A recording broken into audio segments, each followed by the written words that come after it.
On a constaté vraiment qu'il y a un problème de météo, car on n'a plus d'eau. L'avantage du système, en fait, ça va être qu'on pourra pouvoir à long terme économiser notre ressource en eau qui devient de plus en plus faible.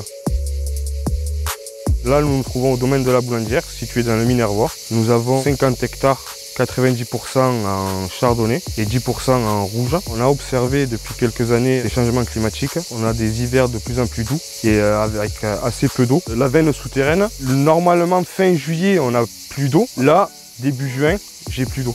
Si on n'apporte pas d'eau, il n'y aura pas de feuillage. Et cela fait que le raisin ne grossisse plus. Ça aura un impact sur toute l'organisation du travail du domaine. Qu'on puisse quand même avoir de l'eau à long terme.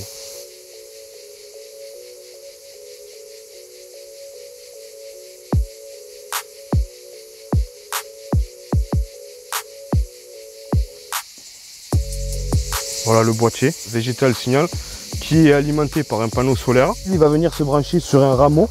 C'est comme une petite aiguille qu'on vient mettre sur le serment pour mesurer l'électricité produite par la vigne. Après, le boîtier nous envoie les informations sur cette application-là. Elle montre à quel point la vigne elle est en stress hydrique ou pas. Là, il va permettre de comprendre en fait à quel moment la vigne va-t-elle avoir vraiment besoin d'eau et à quel moment elle n'en a plus trop besoin. Et nous essayons de régler l'arrosage en fonction des analyses. Là, la parcelle où on se trouve, on peut constater qu'elle est en bonne santé. On voit que les feuilles se portent bien, quoi.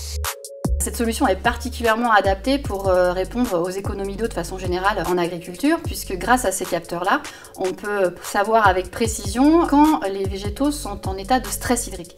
Donc quand il est vraiment important d'irriguer, sous peine de dommages, de perte de rendement ou de perte de qualité de la récolte. Mais ça permet aussi de savoir quand les végétaux sont dans un niveau de stress hydrique satisfaisant. Ça permet donc peut-être de faire des économies sur des tours d'irrigation et de faire des économies sur les quantités d'eau apportées. Végétal Signal a fait des expérimentations où les capteurs sont directement branchés sur les plantes et directement reliés à un système d'irrigation. Et la plante, elle se pilote toute seule, entre guillemets. Donc c'est-à-dire qu'elle déclenche le système d'irrigation quand ça passe en dessous du niveau de stress hydrique. Et on a montré des économies d'eau qui vont jusqu'à 70% quand la plante se pilote toute seule, finalement. Compte tenu du stress hydrique que l'on connaît depuis quelques années et qui est particulièrement prégnant, qu'il a été en 2022 et qui sera en 2023 aussi, les économies d'eau à tout niveau sont très importantes et l'agriculture est particulièrement concernée. Ces systèmes permettent de participer aux économies d'eau en apportant des solutions innovantes mais simples finalement, avec la sobriété nécessaire mais tout en préservant la qualité et la quantité des récoltes.